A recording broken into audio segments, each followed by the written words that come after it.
So finally, the wait for multi-MIDI is over. Legacy MPCs, or some of them at least, had the ability to play two different sounds independently via the pads and an external keyboard, for example.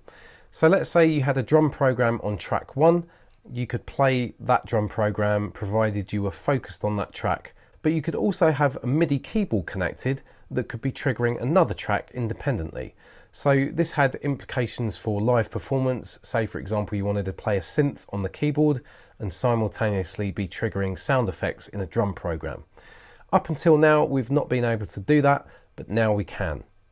So if you just take a look at track 2 here, this is Tube Synth and I've got the MIDI input set to all ports. Now I can just double tap that and make sure I just choose my Arturia BeatStep Pro. So that's all fine. And it's on channel 1. So now I can use the BeatStep Pro, which is just off camera here, to trigger this instance of Tube Synth. If we go to track 1, you'll notice that this is also Tube Synth. I can't trigger this via the Arturia BeatStep Pro because I haven't got it selected here, but that's good, because I might want to just have the pads trigger that sound and not have the keyboard trigger that sound, but have it still triggering track 2. So the reason we can't hear it is because we're now focused on track 1, and the typical behavior when we've got the ARM record set is that it's just going to record the current track. So whatever track you're on, it automatically ARM records that. To show this better, if we go to the track view, you can see that if we choose a track, it arms it. Now we've got the ability to arm multiple tracks. Now there's two ways you can do this. You can do it manually by pressing and holding Shift whilst in this track view and selecting multiple tracks and arming them. So we can arm an audio track and these two MIDI tracks. So let's just keep these two armed. The other way that we can do it is by going to Menu, Preferences, Sequencer, and just in the middle here you can see it says Recording, Record Arm. It's currently set to single and we can choose multi. Let's go back to the main page and go to the track mode. And now the behavior is we can just literally tap straight on them and multiple selections can be made. So that's all the difference is. In single mode you have to press and hold Shift and select the tracks. In this mode you can just literally select as many tracks as you want to arm. So let's just turn the audio track off there. Let's go back to the main page. So now, even though we're on track 1, let's switch it back to MIDI mode, we can hear Tube Synth on track 2, but the pads will be triggering the instance of Tube Synth assigned to track 1.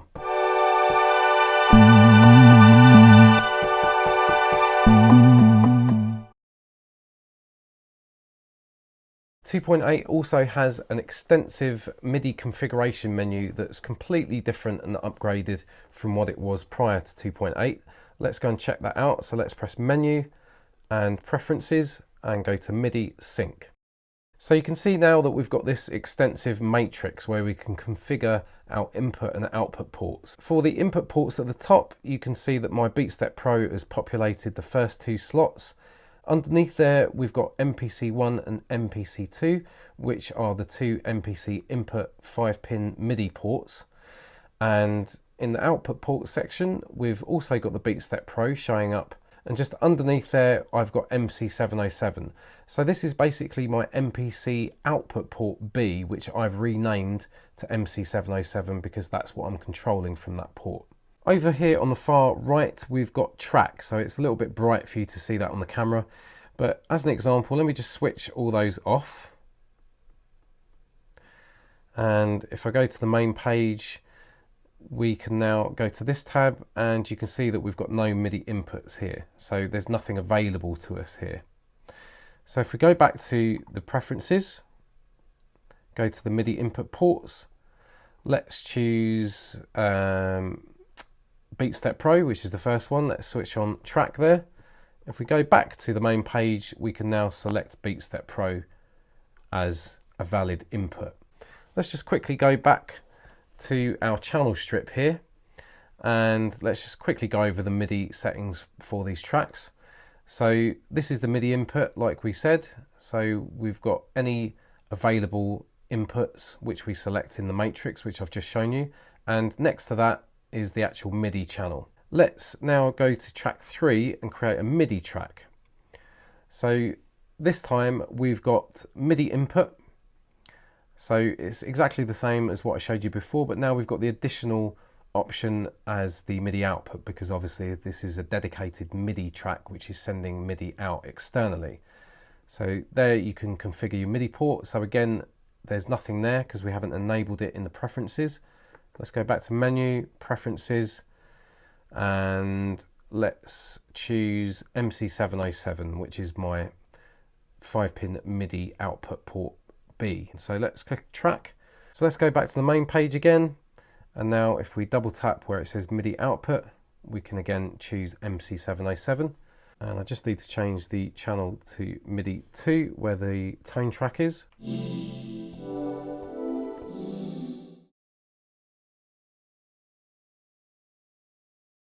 A brilliant new feature in MPC 2.8 is the ability to send MIDI from one track to another track. As an example, I've got 2 different instances of tube synth on track 1 and track 2. Track 1 is a pad sound and track 2 is a bass sound. This is track 1.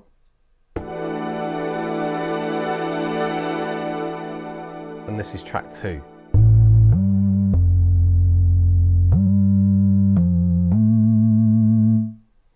Let's go back to track 1. If you pop open your channel strip here, make sure you're on this tab here. I do apologise, I'm not too sure what this is referred to technically, but I think it's the in and outs or the routing maybe. But down below where it says MIDI input, you can choose send to, double tap that, and we're going to choose to send track 1 to track 2. So now we get a stacked or layered synth sound.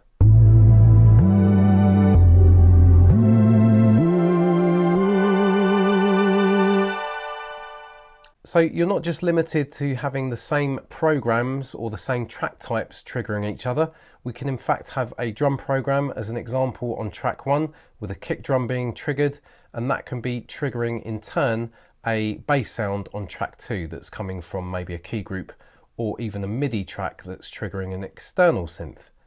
So it's a really flexible way to create stacked or layered sounds or create interesting variations by triggering one track with another. This next feature has been available in the software for some time. It's Edit Pad Map. So now we've got this in standalone mode. If we go to the program area and press the pencil icon, choose Edit Pad Map, and now we've got these 3 presets. So the default is the classic MPC, that's the preset that we're currently in. We've got 2 other chromatic presets, and what we can do with any of these presets is choose a pad via the pads here or just by double tapping in this box. So let's choose pad 13. And we can just choose a completely different MIDI note to be sent from that pad or any of the other pads and any other pads in the pad banks. And if you press one of the presets, it just reverts back to what it previously was. And that reverts back to that MIDI note. So this is really handy if you've got an external MIDI device, for example, that has slightly different note mappings for its pads or keys, and you want to reflect those in the same order as you have them on your MPC. This is the quick and easy way to get those pad mappings to match up with another device. If you take a look at my first track here, I've got a factory content drum program, Chill Trap Kit Chill 1. And on track 2, I've got a completely blank drum program. Let's go back to track 1, go to the program area and press the pencil icon. And now you can see we've got the option to copy pads. If we press that, we get a number of options here. We get to choose the copy type, so we can copy pads, pad banks, and a range of pads. So let's choose the first option, pad. So we're copying from our Chill Trap Kit Chill 1. Let's change the pad to pad 1. Now you do have to choose this with the data wheel or double tap to access the list. You can't tap a pad and make that change automatically. So that would be quite nice just to speed things up a little bit to select the pad, but no problem. And we're copying it to our blank program 002 on track 2. And let's copy that to pad A1 on that program. Press do it. Now we go up to our second track. Simple. Let's now go back to copy pads. Now you notice that I didn't go back to track 1, so it does default to whatever track you're on or whatever program is on the current track. So let's go back to the chilled trap kit. Let's now choose the copy type to be a bank. So we can copy the entire bank A of this drum kit to bank A in our blank kit. That's actually a different kit. Let's choose program 002. Let's actually copy this to a completely different bank. So we're copying from bank A in our chill trap kit to bank D in program 002. Press do it. We're on program 002. Let's go to bank D. And that's copied the entire bank. So the last option was range. So let's choose copy pads again and change the copy type to range. We've got our chill trap kit. We can change the start pad. So let's copy from pad A in pad bank A. So let's copy pad A8 to B6, that's fine. Let's copy it to program 2, and you get the option to choose which pad you want to start that on. So let's just choose a completely random pad to start that. So let's choose pad bank E and pad 6, and we're going to copy the start pad, which is A8, all the way up to B6. I don't even know if there's any sounds in pad bank B of that kit, but it doesn't matter. Let's now go to track 2 and go to pad bank E. So double tap, and it was pad 6. There you go. Ooh, misses. Prior to MPC 2.8, pad performance mode was something that you had to actually be in for it to be active.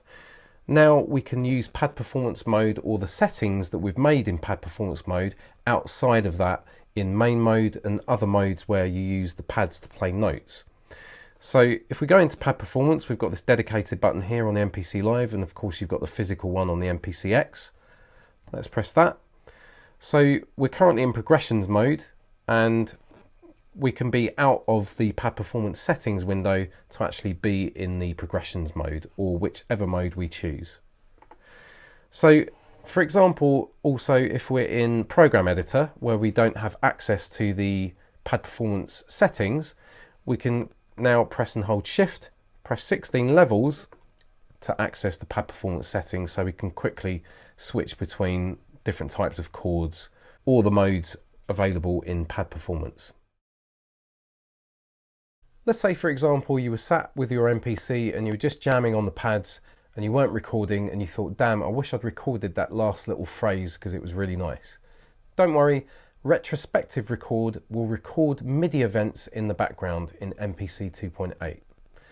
So to demonstrate this, I'll just play a few random notes or a little melody using tube synth. Obviously not recording. All we need to do is press and hold shift, press record, and that prints our notes straight into the grid editor, into our sequence. So if you did want things pretty precise, it's really easy to correct them just using a little bit of nudging around and your time correction. In MPC 2.8, we've now got the option to create our own chord progressions. To demonstrate this, I'm going to use the new retrospective record feature to generate a series of chords to use in the progression.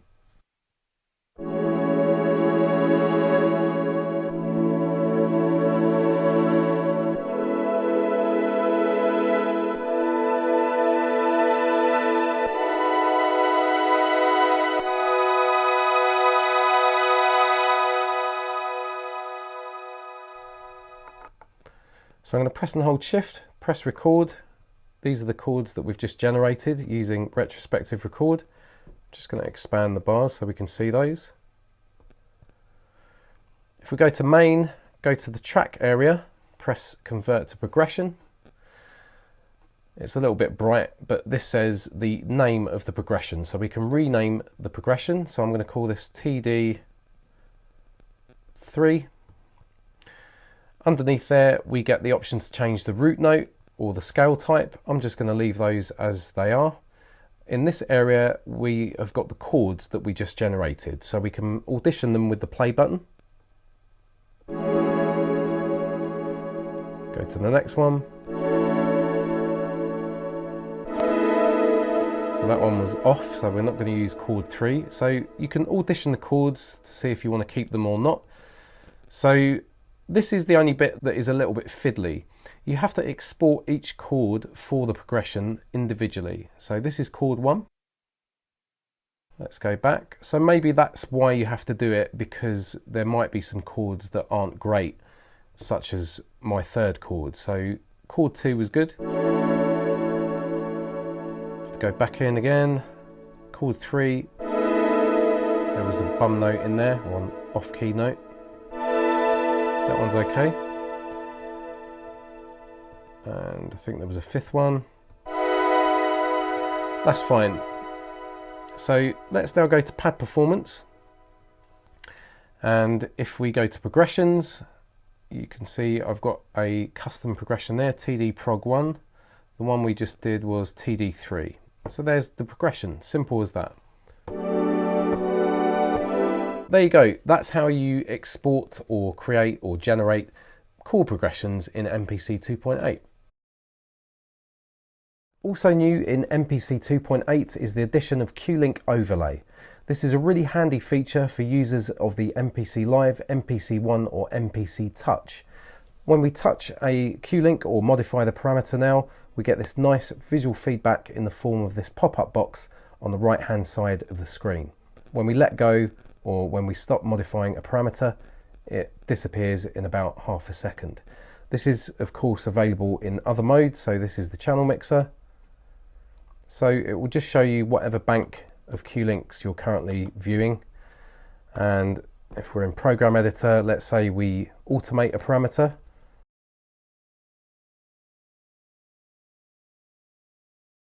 We also see that animated in the Q-Link overlay.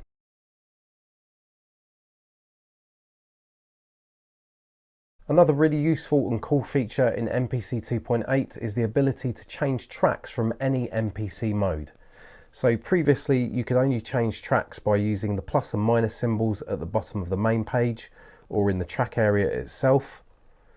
Or for example, if you were in Pad Mixer, you could change the tracks via your data wheel here. But now if we press and hold main, we get a track selection overlay where we can use the pads or the virtual pads on the screen to select any of our tracks. So if we have tracks that are in different banks, you can obviously press your pad banks whilst in this mode. And green signifies the currently selected track and yellow signifies any tracks that have got content, and we can see the unused tracks here as well.